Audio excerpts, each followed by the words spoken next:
These 5 passive income ideas are not created equal.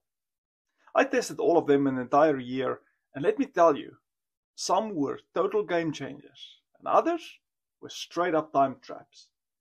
So today, I'm ranking the top 5 passive income investments for 2025 based on real results, time freedom, risk, and actual returns.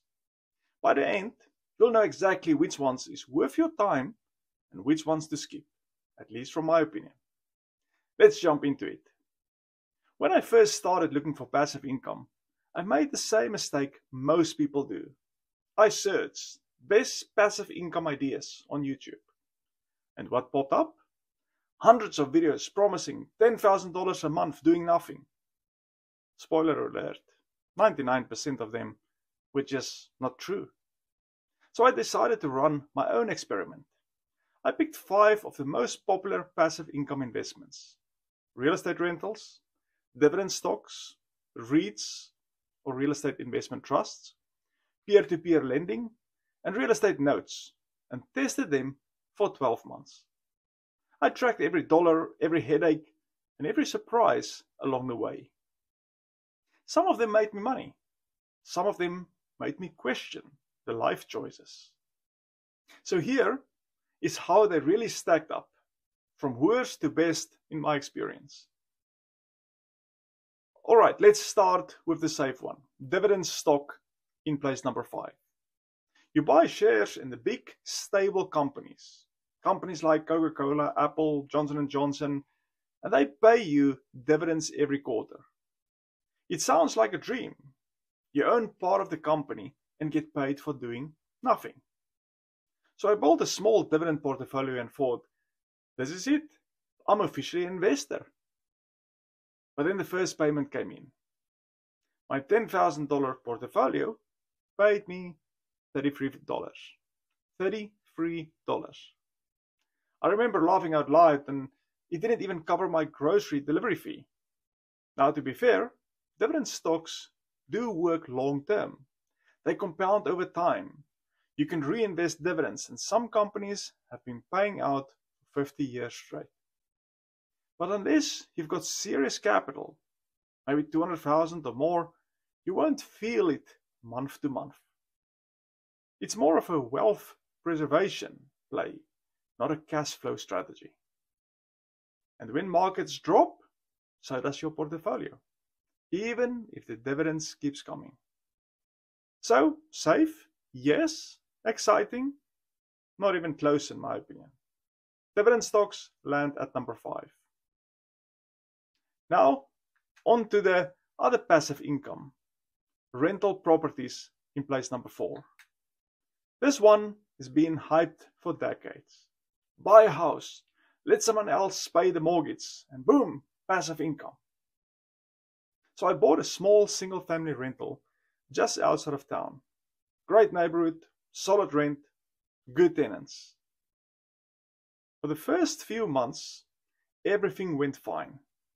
I was thinking, man, why doesn't everyone do this? Then month 4, that's when it hit. The AC broke in the middle of the summer.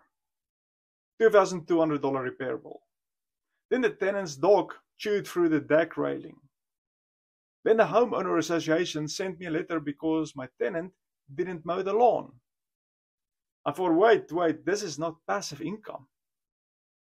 Now don't get me wrong. Real estate is powerful.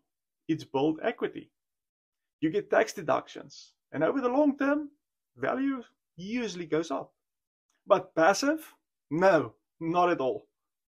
Even with a property manager, you're still making calls, approving repairs, and worrying about who's moving in next.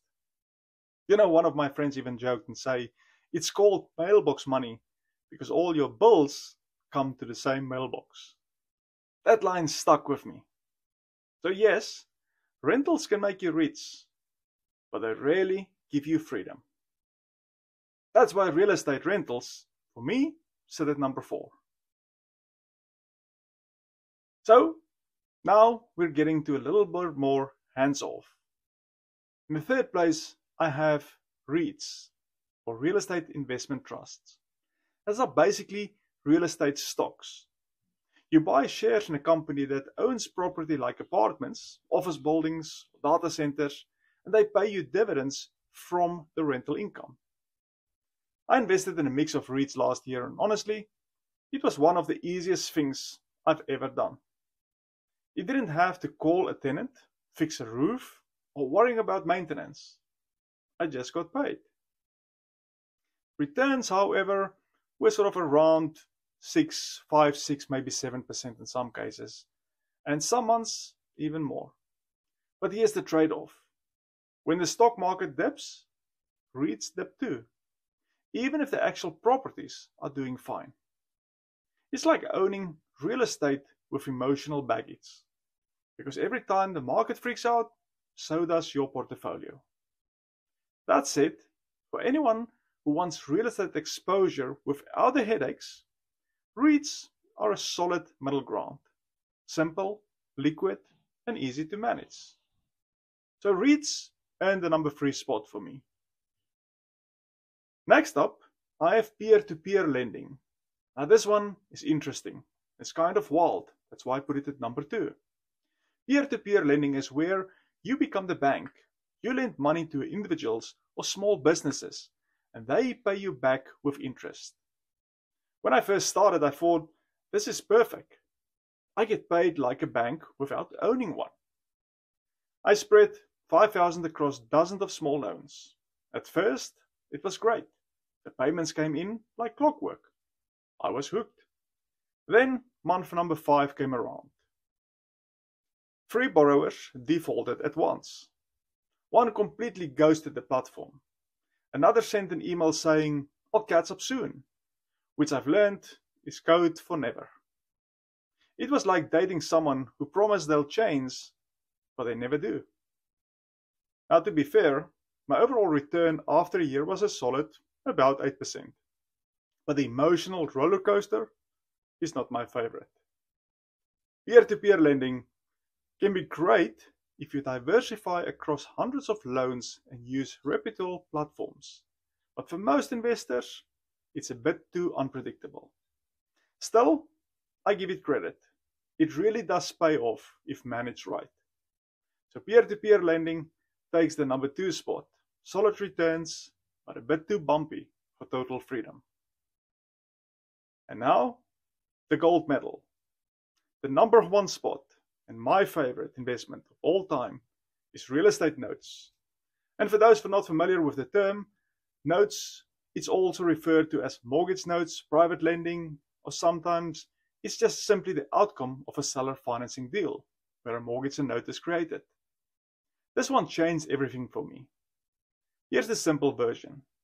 Instead of owning the property, you own the loan. You're the bank.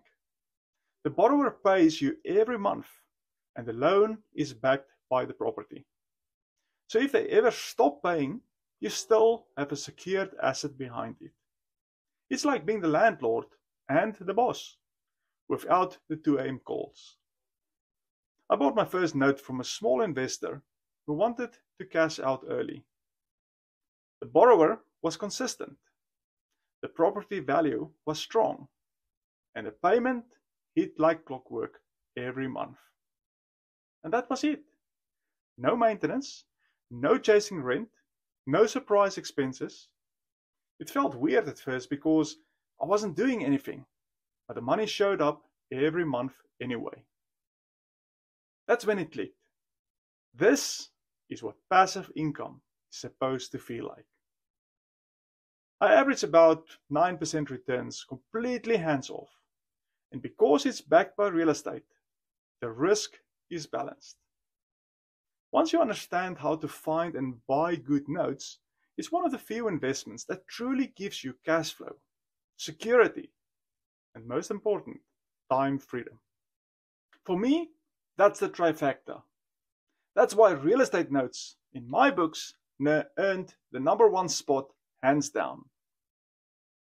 Now, I want to share something else with you. After testing all 5, I realized the best investment isn't just the one with the highest returns. It's the one that fits your lifestyle. If you love fixing things, managing people and getting your hands dirty, rentals might be your jam. If you want, set it and forget it, income with protection built in, notes in my books are unbeatable. And if you're just getting started, REITs or dividend stocks are great stepping stones while you learn the ropes.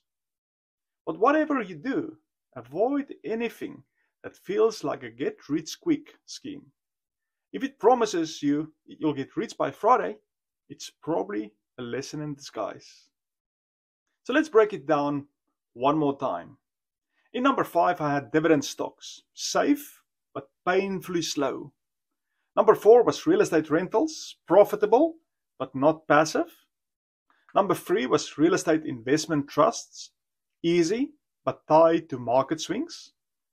Number 2, I had peer lending, high returns, sometimes with high drama.